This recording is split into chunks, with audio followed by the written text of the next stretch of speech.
అదే RTV app వార్తల్ని క్షణాల్లో చదివే అవకాశం ఉంటుంది. ఒక న్యూస్ పేపర్, ఒక టెలివిజన్ ఛానల్ మీ చేతుల్లో ఎప్పుడూ ఉంటాయి. నా పేరు సురేందర్, తిమ్మాపూర్ అగ్రికల్చర్ ఆఫీసర్. నిన్న వచ్చిన భారీ వర్షానికి మండలంలో దాదాపు అన్ని గ్రామాలలో వరి మూలంగా ఏవైతే ఏపుగా పెరిగిన వరి కొన్ని మాత్రం అక్కడక్కడ నీట మునిగి ఒరిగినట్టుగా మనకు సమాచారం అందుతుంది.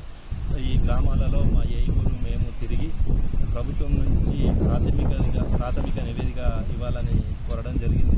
దీని ద్వారా అన్ని గ్రామాలలో తిరిగి ప్రాథమిక నివేదిక ఇవ్వడం జరుగుతుంది. తద్వారా మళ్ళీ ప్రభుత్వం నుంచి రైతు వారీగా సర్వే చేయమని ఉత్తర్వులు వస్తే రైతు వారీగా సర్వే చేయవచ్చు.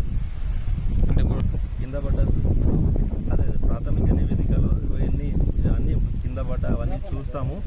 బాగా నీళ్ళుండి ఏమైనా రైతు కాపాడుకునే పరిస్థితి ఉంటే ఉప్పు ద్రావణం ఉప్పు ద్రావణాన్ని స్ప్రే చేసుకుంటే మనకు మొలక రాకుండా ధాన్యాన్ని మనం కాపాడుకోవచ్చు. అటు కళ్ళాలలో కానీ ఇటు వరి చేనులో కానీ ఈ విధంగా చేసుకుంటే మంచిది.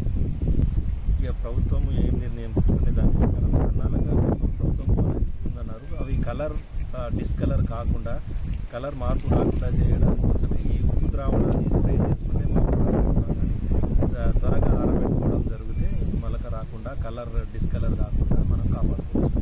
తెలుగులో న్యూస్ కి ఫాస్టెస్ట్ యాప్ ఇప్పుడు టోటలీ న్యూ అవతార్లో జస్ట్ 5 seconds లో కంప్లీట్ న్యూస్. సోషల్ మీడియాలో ట్రెండ్స్ కి one stop solution. Live TV app voice search option తో ఇప్పుడే డౌన్లోడ్ చేయండి లేదా అప్డేట్ అయిపోండి. యాప్ లింక్ డిస్క్రిప్షన్ లో ఉంది.